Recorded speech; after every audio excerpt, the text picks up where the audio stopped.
Këtë vit shqiptarët duket se janë ata që lëvizin më tepër për festat e fundvitit, pasi nëpër botë kriza financiare ka çuar në ulje të ndjeshme të pronotimeve turistike për Krishtlindje e vitin e ri.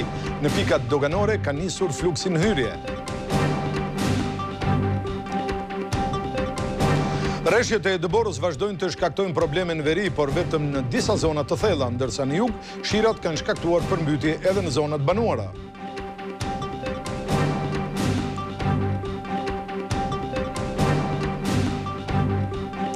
Moti i keq ka përfshirë edhe Europën si dhe Shtetet e Bashkuara të Amerikës, ku në 24 orë kanë humbur jetën 25 persona. Mjaft autostrada e hekurulla janë bllokuar, ndërsa 10 fluturime janë pezulluar. Qendra e Tiranës është kthyer në një makt për qytetarët dhe drejtuesit e automjeteve. Indiferentizmi i bashkisë ka bërë që sheshi Skënderbej dhe ai Nënë Tereza të jenë në gjendje skandaloze për shkak të gropave të shumta.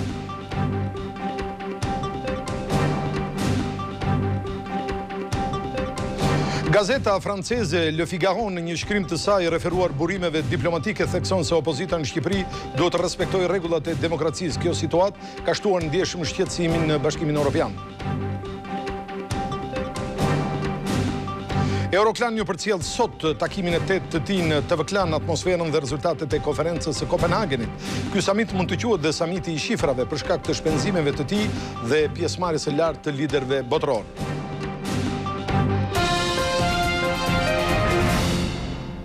Zonja dhe zotërimi, mbrëma, mirë se erdhët në edicionin e lajmeve të orës 19:30 këtu në televizionin Klan. Menjëherë do të flasim për fluksin e madh të emigrantëve. Është fjala për shqiptarët e shumt që punojnë dhe jetojnë në Europë, të cilët me rastin e festave të fundvitit po kthehen në mënyrë të dyndshme, le të themi, pasi në të gjithat pikat hyrëse të vendit ka një fluks të madh të kthimit të tyre natyrshëm për të festuar këto festa pranë familjeve. Festat e fundvitit festojnë në familje dhe jap se në të gjitha pikat doganore ka lëvizje të shumta. Shqiptarët që punojnë jashtë vendit kanë nisur të kthehen prej disa ditësh. Të dhënat flasin për 10 mira. Në portin e Durrësit, më i madhi në vend, vetëm mëngjesin e sotëm janë ankoruar 5 tragete që kanë transportuar 7.000 pasagjerë e 2.000 automjete. 12.000 pasagjerë janë regjistruar në 24 orë.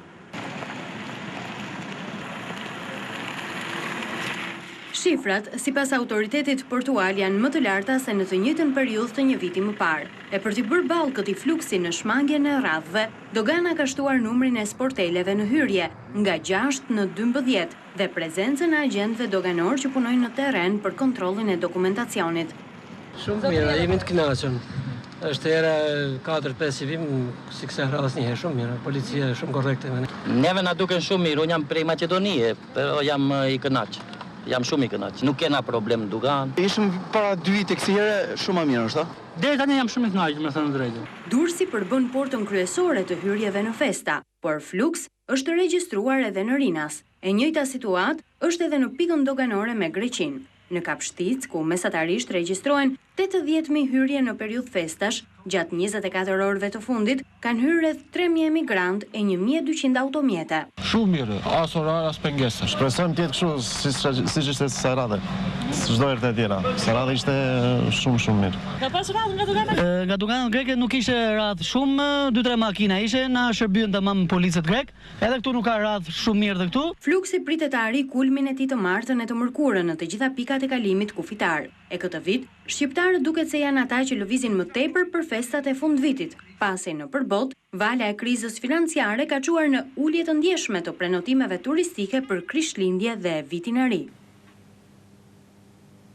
Mirë, do të flasim në këto momente për Motin, pasi natyrshëm ky Moti ftohet, bora në veri të vendit po shkakton mjaft probleme, por sipas atyre që merren me këtë problem, këto probleme po shkaktohen vetëm në zonat e thella malore, ndërsa nëse do të kthehemi dhe të shohim jugun, jugu ka probleme me rreshjet e mëdha të cilat kanë shkaktuar përmbytje.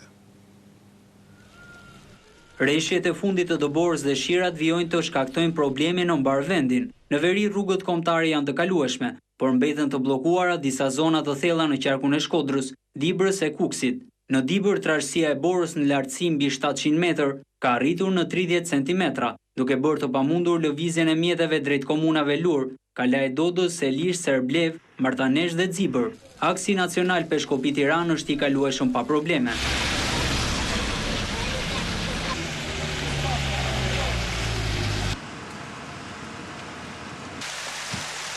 Gjatë natës së mbrëmshme është dëmtuar një urë në fshatin Zenish të rrethit të Matit, duke lënë të izoluar banorët me qytetin e Burrelit. Në qarkun e Shkodrës të gjitha rrugët janë të hapura. Akset Shkodër-Dugaqi në vendin e quajtur Mali i Shoshit dhe Tamar Vermosh, në zonën e qafës së Bordolecit, vazhdon të bjerë dëborë dhe qarkullimi i mjeteve mund të bëhet vetëm me zinxhir.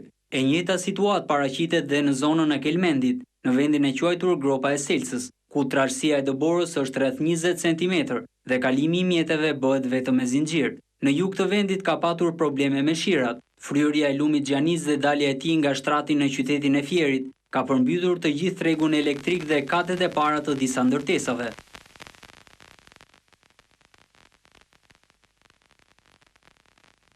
Po kështu rreshjet e dendura kanë përmbytur dhe një pjesë të autostradës Fier-Lushnje, duke bërë atë të pakalueshme në Mbrostar. Qarkullimi i mjeteve mund të bëhet vetëm nga rruga e vjetër. Një autocistern për shkak të vërshimit të ujrave ka dalë jashtë rrugës, por fatmirësisht pa shkaktuar viktima. Ndërsa në Korçë për shkak të motit të keq, u pezullua edhe ndeshja e Superligës me Skënderbeu dhe Besës. Do të mbetemi përsëri tek moti i keq, i cili duket se po shkakton probleme serioze në Europë dhe në Shtetet e Bashkuara të Amerikës, ku vetëm në 24 orët e fundit kanë humbur jetën 25 persona, por ka bllokime të autostradave, të hekurullave, si dhe ka një pezullim të mjaft fluturimeve.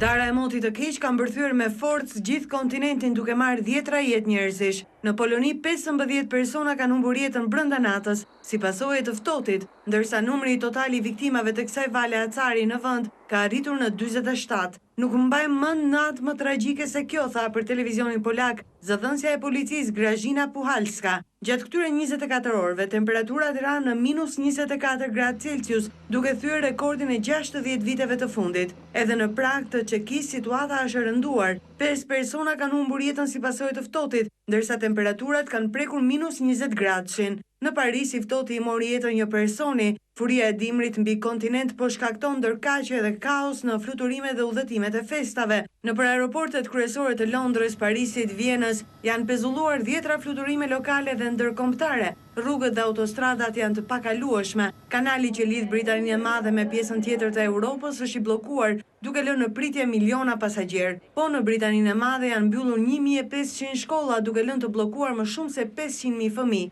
Në Itali, në fqinje, në Sardenja, një tren doli nga shinat si pasojë e ngricave, duke i marrë jetën pilotit, ndërkohë që autoritetet thonë se vendi po përballet me fundjavën më të acartë të vitit. Edhe Spanja e Gjermania kërcasin dhëmbët nga të ftohtit. Si pasojë e ngricave janë regjistruar 10 aksidente rrugore, ndërsa në Bavari temperaturat arritën deri në -33 gradë Celsius. Stuhitë të borës nga më të ashprat në histori kanë paralizuar pjesë të tëra të verilindjes së Shteteve të Bashkuara. Në kryeqytetin Washington, si dhe në shtete federale përreth, bora ka arritur pjesërisht në 1 metër lartësi. Më e rënd paraqitet situata në shtetin federal të Virginias. Atje qindra shofer makinash janë bllokuar në rrugë të zëna me dëbor dhe 3 persona kanë humbur jetën gjatë aksidenteve rrugore. Në Washington, Baltimore dhe Philadelphia janë mbyllur aeroportet kombëtare, ndërkohë që të gjitha linjat mbitoksore të tramvajeve dhe të autobusëve janë pezulluar. Shumë dyqane janë detyruar të mbyllen edhe pse janë ditët e shitjeve të mëdha para festave të Krishtlindjeve. Flasim tani për kryeqytetin që të gjithë e duan të jetë një kryeqytet europian plot dritë dhe plot jetë. Por nëse do të shohim dy sheshet qendrore të kryeqytetit tonë, sheshin Skënderbej dhe sheshin Nënë Tereza, do të prekim me dorë që këto dy sheshe jo vetëm s'kan asgjë të përbashkët me Europën, por janë dy sheshe që të krijojnë një ankth, dy sheshe të shëmtuara që krijojnë probleme dhe për të gjithë këmbësorët dhe ata që drejtojnë apo guidojnë automjete.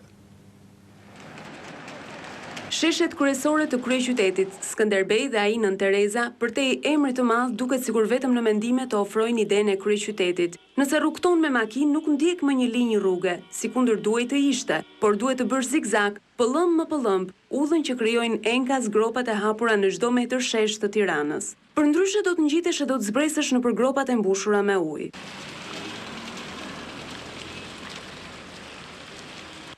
Prej vitesh në sheshin Nënë Tereza nuk është vendor për shtrimin e pllakave, të hapura prej kohësh dhe që në ditë të tilla me shi të japin përshtypjen e një qendre të zhytur në pellgje uji.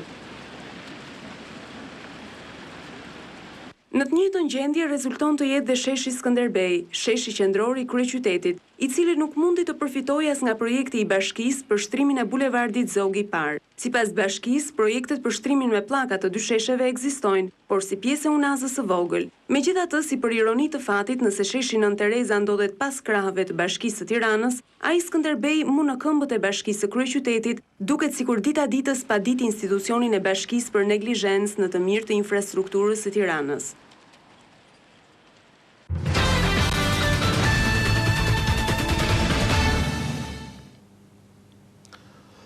Situata politike në Shqipëri, ku padyshim bie në sy bojkoti i gjatë tashmë i opozitës në parlament, duket se është kthyer në një shqetësim serioz për Bashkimin Evropian. Do të ndalemi pikërisht tek e përditshmja mjaft prestigjioze franceze Le Figaro, e cila duke cituar disa diplomat të huaj, shprehet se opozita shqiptare duhet të respektojë rregullat e demokracisë. Nëse në Shqipëri situata politike do të vazhdojë të jetë e tillë deri më 7 mars, ditë që shënon edhe përfundimin e 6 mujorit të parë të hapjes së sesionit të ri parlamentar, deputetët që nuk janë ulur asnjëherë në vendet e tyre në kuvend, do të humbin mandatin e tyre. Këtë e përcakton edhe Kushtetuta e Shqipërisë, por fakti është përforcuar nga një diplomat i huaj në Tiranë, i cituar nga gazeta franceze Le Figaro. Edi Rama e konsideroi si diversion këtë para pak ditësh, por diplomati paralajmërojnë humbje të mandateve të deputetëve socialistë, nëse ata nuk hyjnë në kuvend deri në këtë datë. Në shkrimin e Le Figaro të botuar pak ditë më parë, me autor Thierry Port, theksohet se bojkoti i parlamentit nga opozita vën në rrezik edhe kandidaturën e pranimit të Shqipërisë në Bashkimin Evropian. Artikullit në fjalë thekson se situata politike në Shqipëri ka filluar të shqetësojë Bashkimin Evropian për faktin se ky vend është cilësuar si boshti i stabilitetit për vendet e Ballkanit Jugor, si në raport me Kosovën, po ashtu edhe me Maqedoninë, ku jeton një pjesë e madhe shqiptarësh. Shqipëria po përjeton një debat të ashpër mes liderit të mazhorancës dhe atij të opozitës, njëkohësisht edhe kryetari i Bashkisë së Kryeqytetit. Debati po shumë fishohet në mënyrë të ndjeshme ditët e fundit në mediat vendase. Lideri socialist nuk është zgjedhur deputet dhe u ka ndaluar pjesëmarrje në kuvend edhe të zgjedhurve socialist, nënvizon gazeta e njohur franceze. Po kështu, Le Figaro thekson se diplomatët e Bashkimit Evropian nuk po rreshtin së përsërituri se funksionimi i rregullave demokratike është një kusht i pashmangshëm për pranimin në Bashkimin Evropian. Autori sjell në vëmendje dhe deklaratat e sekretarit të shtetit në Ministrinë e Jashtme franceze, Pierre Lelouch, të bëra në Tiranë për dialog mes forcave politike dhe respektim të parimeve themelore të demokracisë, duke theksuar se Bashkimi Evropian mund të mirëpresë në gjirin e saj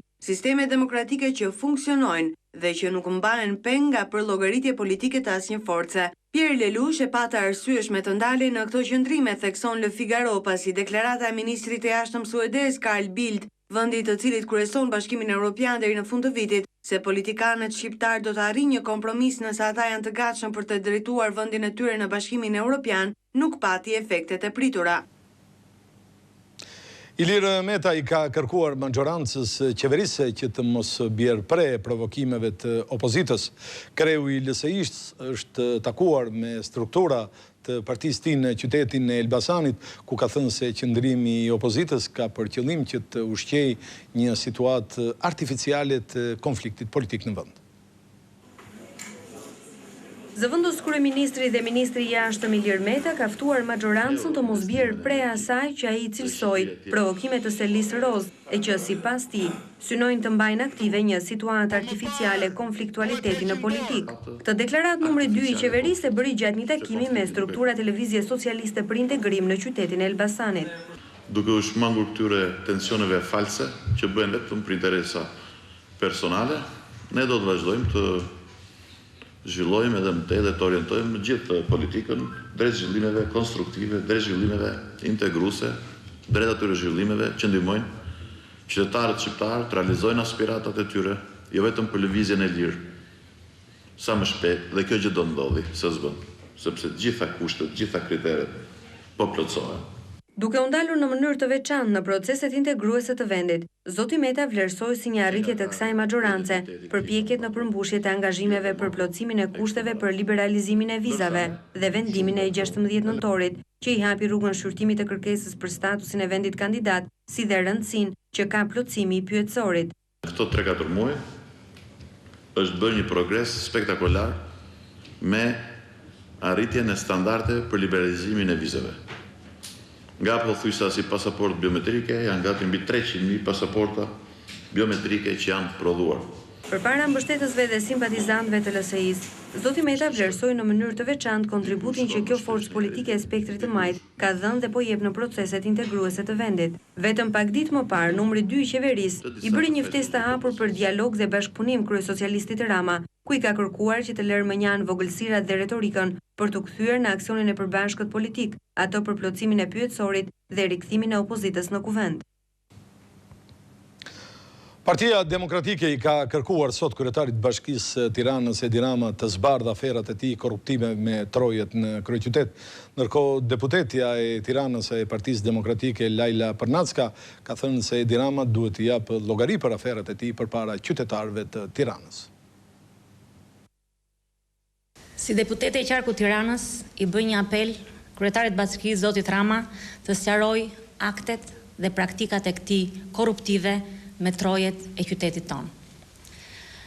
Është denoncuar tashmë publikisht abuzimi tejet i rënd me çmimin e truallit në të dy anët e bulevardit madh kryeqytetit, në njërën anë të cilit rreth Hotel Dajtit, çmimi i truallit është vlerësuar me 1.500 euro për metër katror, ndërkohë që trualli përballë i lulishës së Tajvanit apo i besos Tajvanit, bashkëpronarit zotit Rama, është vlerësuar me 97 euro metër katror, vlerësime këto të miratuara dhe nga Bashkia e Tiranës. Zoti Rama, përse ky standard i dyfisht në koston e trojeve, në të njëjtin vend, në zemër të Tiranës? Zoti Rama, vlera prej 1.400 euro për metër katror, në cilat xhepa ka shkuar, në vend që të shkoj në buxhetin e shtetit apo në fondin për kompensimin e pronarëve? Zoti Rama, përse nuk i përgjigjeni dhe sqaroni këto abuzime skandaloze para qytetarëve të Tiranës? Edhe sot kanë vijuar deklaratat dhe kundër deklaratat midis majorancës dhe Partisë Socialiste.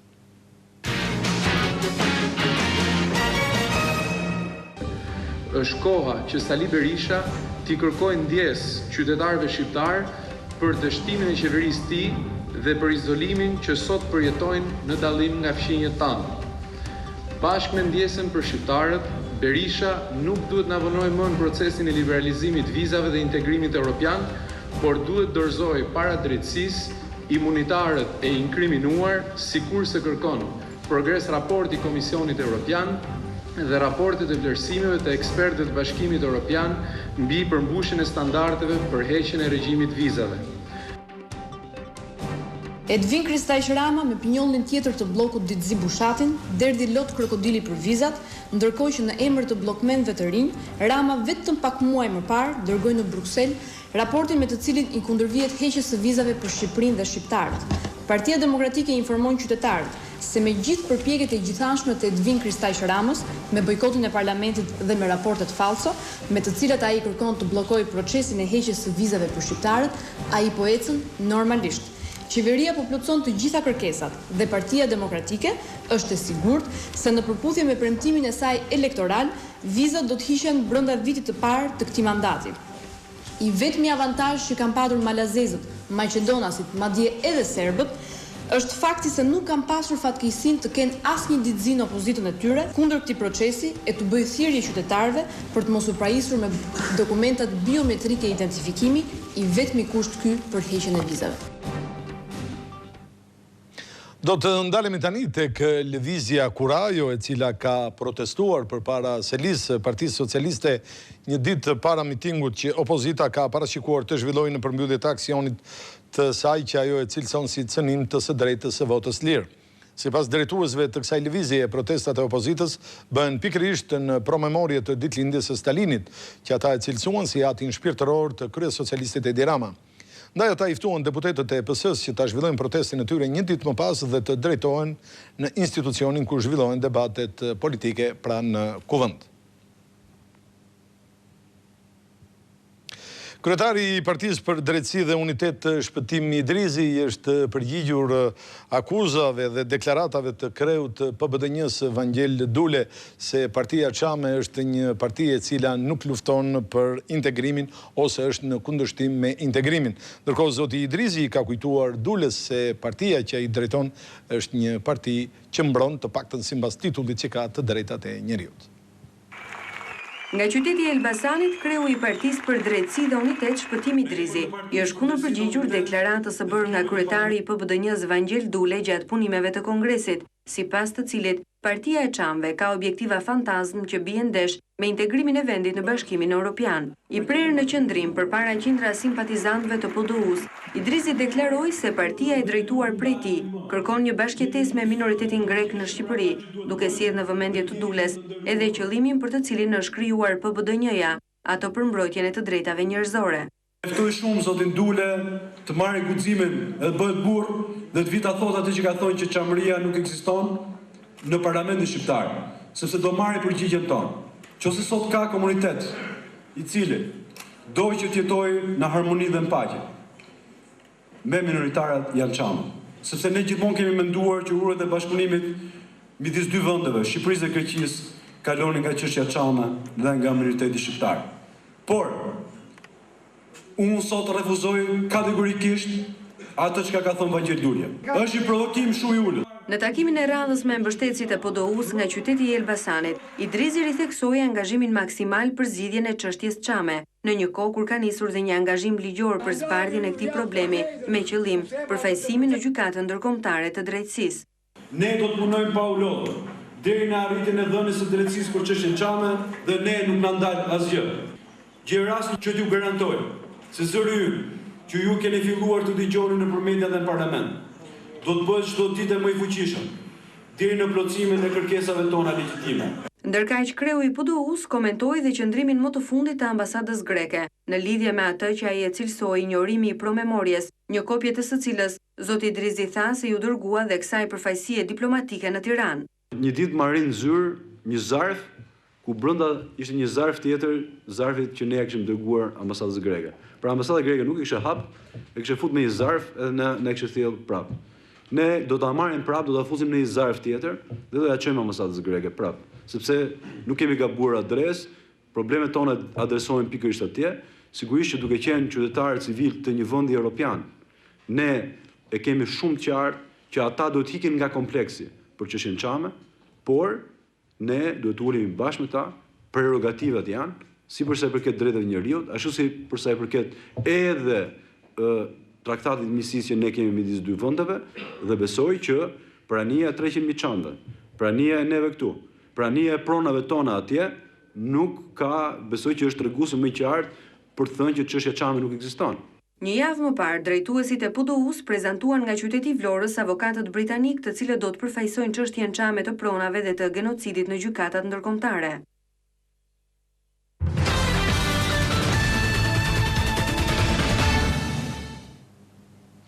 Është momenti të flasim tani për Euroklan, i cili sjell sot në takimin e 8 të tij në televizionin Klan atmosferën dhe rezultatet e konferencës së Kopenhagenit, parë nga aspekti i Bashkimit Evropian që ka kryesuar në nivelin global me objektivat e tij detyruese. Euroklan ju sjell gjithashtu dhe optimizmin e ministrit të jashtëm spanjoll José Ángel Moratinos për marrjen e vendimit të heqjes së vizave për Shqipërinë dhe Bosnjën brenda presidencës spanjolle, si dhe qëndrimin e saj për Kosovën dhe Ballkanin. Për të mësuar gjithçka mbi zhvillimet e samitit 2 javor të klimës, ndiqni rubrikën tonë të përjavshme Euroklan menjëherë pas siglës mbyllëse të këtij edicioni lajmesh. Vetemi tek samiti i Kopenhagenit, i cili mund të quhet dhe samiti i shpenzimeve të mëdha si dhe i pjesëmarrjes top liderëve të botës. U deshën 2 javë që liderët e botës të gjenin një marrëveshje për të shpëtuar planetin nga ngrohja globale, por në përfundim të konferencës së klimës të mbajtur në Kopenhagen të Danimarkës, u zbulua se samiti i bëri më shumë dëme se sa nder tokës. Gjatë këtyre 2 javëve, samiti për organizimin e së cilit u deshën 130 milion pound, lëshoi në atmosferë 41.000 ton dioksid karboni, më shumë se vende si Malawi, Afganistani apo Sierra Leone. Të mos harrojmë, në fokusin e samitit ishte reduktimi i lëshimit të dioksidit të karbonit në atmosferë.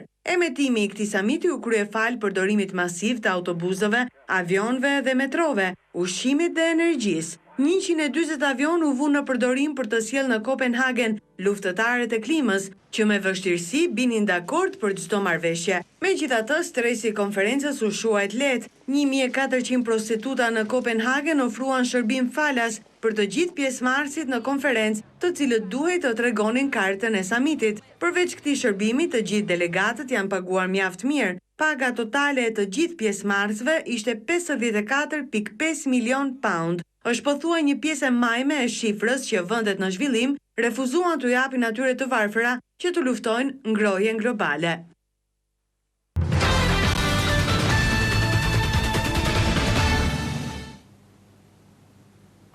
Jemi në ditët e fundit të vitit dhe atmosfera natyrshëm është një atmosferë optimiste, një atmosferë e gëzuar, pasi jepen dhe merren dhurata, por do të ketë edhe mjaft surpriza nga pikpamja kulturore për publikun.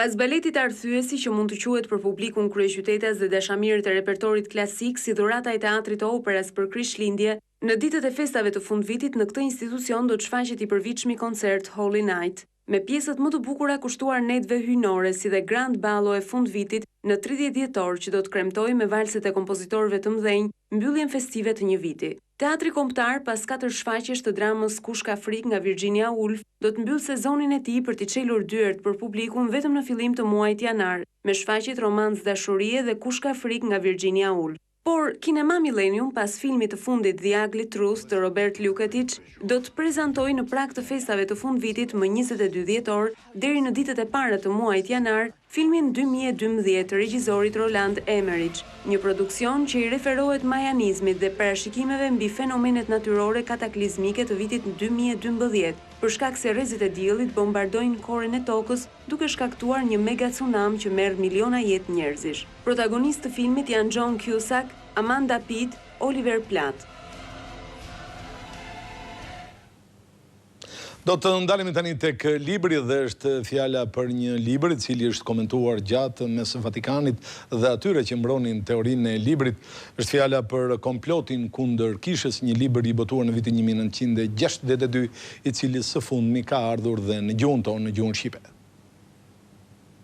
Një nga librat më të debatuar mbi arsyet që çuan në krizë kishën katolike, Komploti kundër kishës, është botuar tashmë edhe në Shqip në 2 vëllime nga shtëpia botuese 55. Pas botimit të parë në Rom në vitin 1962, Komploti kundër kishës, që mendohet se është shkruar nga 12 priftërinj, apo më saktë njohës të mirë të katolicizmit nën pseudonimin autorial të Mauri Spinai, çeli shumë debate në krye të herës në Perëndim, duke shkaktuar edhe një krizë diplomatike në Vatikan. Libri përkthyer nga Etleva Sakajeva ngre një shqetësim historik sa i përket historisë së kishës së krishterë, duke treguar raportet jo gjithmonë miqësore të hebrejve në historinë e njerëzimit, veçanërisht kundrejt krishtërimit. Përpiluesit e librit janë thelluar në ngjarjet e së shkuarës, duke na dhënë fakte mbi njohjen e ngjarjeve që do të ndodhnin në të ardhmen. Në të gjitha botimet e tij në Shtetet e Bashkuara të Amerikës, Gjermani apo Spanjë, libri është shoqëruar me parathënie të botuesve mbi arsyet pse ata guxonin të sillnin para lexuesit vendas një botim të tillë. Dhe ajo çka nënvizohet në përkthimet e huaja të veprës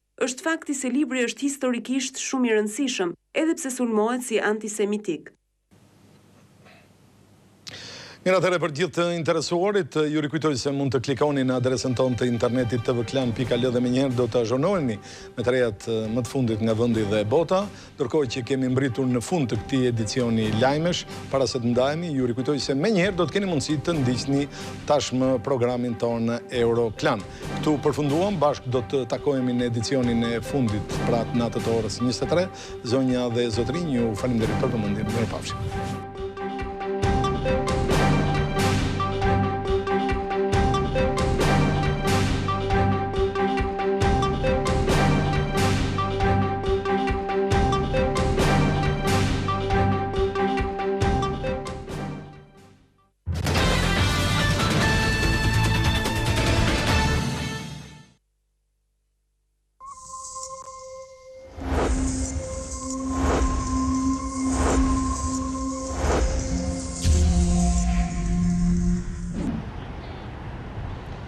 Mobilizimi botëror për të sfiduar ndryshimet klimatike ka bërë që Kopenhageni të kthehet përgjatë një jave në një qendër të negociatave botërore për të reduktuar dioksidin e karbonit në vitin 2020. Por Kopenhageni nuk është kthyer vetëm në një qendër të diskutimeve politike, por gjithashtu edhe të koncerteve të ndryshme për të mbështetur këto objektiva apo dhe aktiviteteve të ndryshme të organizatave jo qeveritare.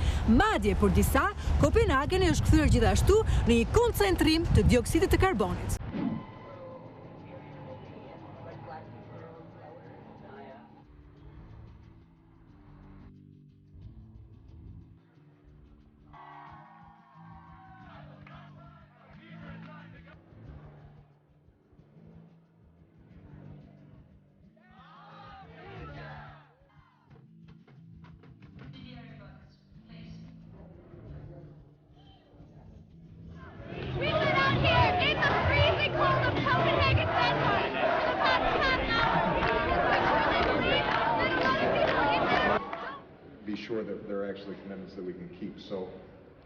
Por edhe pas këtij mobilizimi, marrëveshja e arritur është e pamjaftueshme, jo e detyrueshme dhe përbën vetëm hapin e parë botëror për të evituar efektet e ngrohjes globale. Nuk ka angazhime detyruese nga shtetet e mëdha industriale për reduktimin e gazeve me efekt serre. Si rrjedhim, e pamundur për të votuar një tekst final në seancë plenare nga frika e një vote negative të 193 vendeve pjesëmarrëse. It is now obvious that we will not get all we had hoped for. And let's be honest to say that this is not a perfect agreement. Le të jemi të ndershëm. Kjo nuk është një marrëveshje perfekte dhe nuk do të zgjidhë rrezikun që i kanoset globit nga ndryshimet klimatike. Ne kemi kërkuar përpjekje të përgjithshme për të qenë sa më afër mbajtjes në nivelin 2% të temperaturës, por kjo nuk mund të realizohet bazuar në marrëveshjen e arritur. Achieved on the basis of this agreement. So Copenhagen was, I think, Kopenhageni ishte hapi i parë, por ne na nevojiten shumë hapa të tjerë në të ardhmen dhe ne si Bashkimi Evropian do t'i përmbajmë qëllimit ton. Will pursue with our ambition. Marrëveshja që u arrit midis SHBA-s, Kinës, Indisë, Japonisë dhe Brazilit i referohet vetëm reduktimit të rritjes së temperaturës në 2% deri në vitin 2050. Lidhur me ndihmën për vendet e varfra për ndryshime klimatike, 70 miliardë euro do të jepen çdo vit deri në vitin 2020 nga BE-ja, po ashtu nga SHBA-ja dhe Japonia. Where we were disappointed was in the fact Aty ku ne jemi të pakënaqur ishte se në vend që 2% të pranojë si referenci kufirit maksimal të pranueshëm për ngritjen e temperaturës, partnerët tanë më të mëdhenj nuk pranuan që të kishte një referencë të reduktimit të gazeve ndotëse me 50% në 2050. Reduction of 50% by 2050.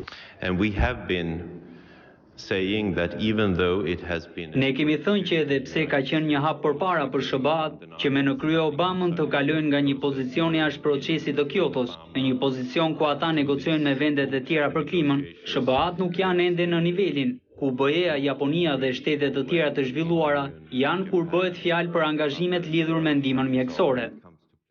on mitigation.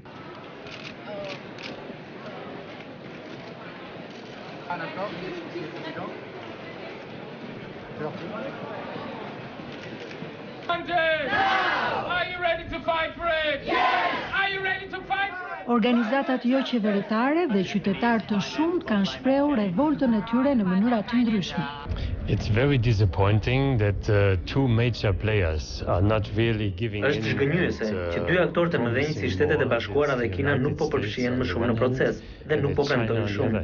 Nuk ka angazhime të mjaftueshme për qëllimet e reduktimit të gazave ndotëse dhe nuk ka besim në procesin e verifikimit. Nëse angazhohemi për diçka, ky angazhim duhet kontrollohet dhe të verifikohet. Përndryshe krijohet një konkurrencë pa barabartë. Controlled and verified, otherwise you have an unbalanced competition in this world. Na duhet të presim edhe sa për të shpëtuar planetin për brezat e ardhshme. As a way to capture the youth's attention through music and through something like this organization.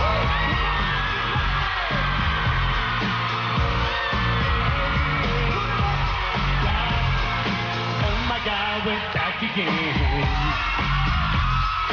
Back with everybody saying, gonna bring the flame, show you how.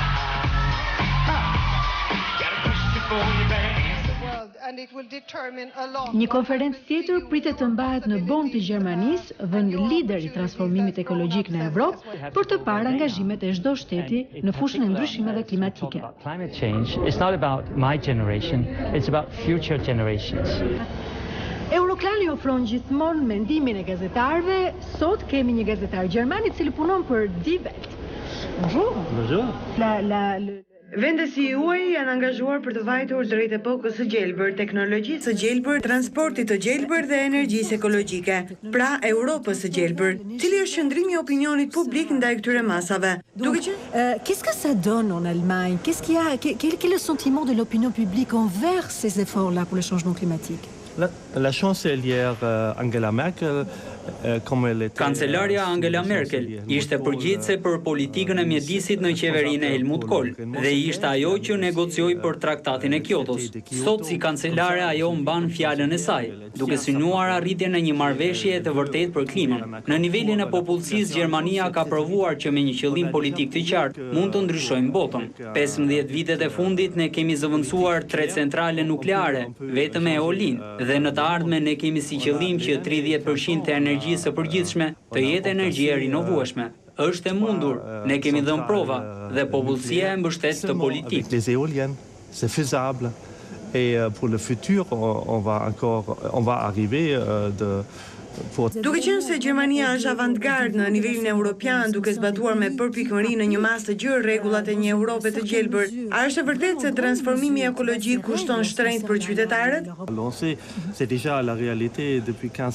Jo as pak, në Gjermani është një realitet prej 15 vjetësh, që kur socialdemokratët morën vendimin për të ndryshuar sistemin e energjisë. Nuk është e shtrenjtë dhe sidomos për Gjermaninë, teknologjitë e reja të rinovueshme kontribuojnë për të krijuar vende pune. Qytetarët janë të ndërgjegjshëm për këtë, kështu që është një situatë fitues-fitues për qytetarët dhe Europën.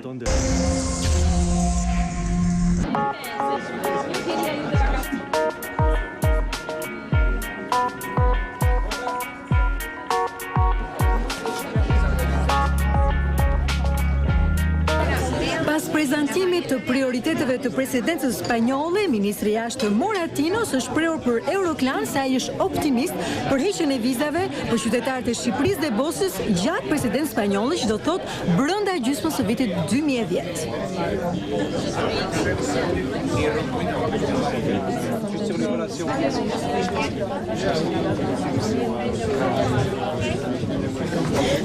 A mendoni se liberalizimi i vizave me Shqipërinë dhe Bosnjën do të bëhet gjatë presidencës spanjolle? Ne do bëjmë gjithçka që kjo të bëhet. On va tout faire pour que ça se fasse. Parce qu'il attend que ce soit pendant la présidence espagnole. On va le faire. Presidenca spanjolle deklaron se ajo do të tregohet konstruktive ndaj Kosovës, edhe pse nuk e ka njohur pavarësinë e saj. Presidency will be extremely constructive and Presidenca spanjolle do të jetë jashtëmase konstruktive dhe ne do të jemi absolutisht neutral, sepse shumica e shteteve anëtare të Bashkimit Evropian e ka njohur pavarësinë e Kosovës dhe ka vetëm 5 shtete anëtare, duke përfshirë dhe Spanjën, që nuk e ka njohur deklaratën e pavarësisë. Për këtë arsye ne do të jemi konstruktiv dhe do të tregojmë që ne do të lehtësojmë forcimin e Euleksit dhe çdo lloj prezence në Kosovë. Presidenca spanjolle do të organizojë gjithashtu një takim në nivelin e lartë për Ballkanin në fund të muajit maj. Ne do të kemi evenimente të rëndësishme për Ballkanin. Ne po planifikojmë që 10 vjet pas samitit të Zagrebit të kemi një konferencë të nivelit të lartë me përfaqësuesit e vendeve të Ballkanit, ku autoritetet e Kosovës do të ftohen, siç është bërë dhe më parë, në rregullorin e misionit të OKB-s. Euroklan mbaron këtu këtë javë. Mirupafshim javën e ardhshme për ngjarje të reja mbi Evropën dhe Ballkanin.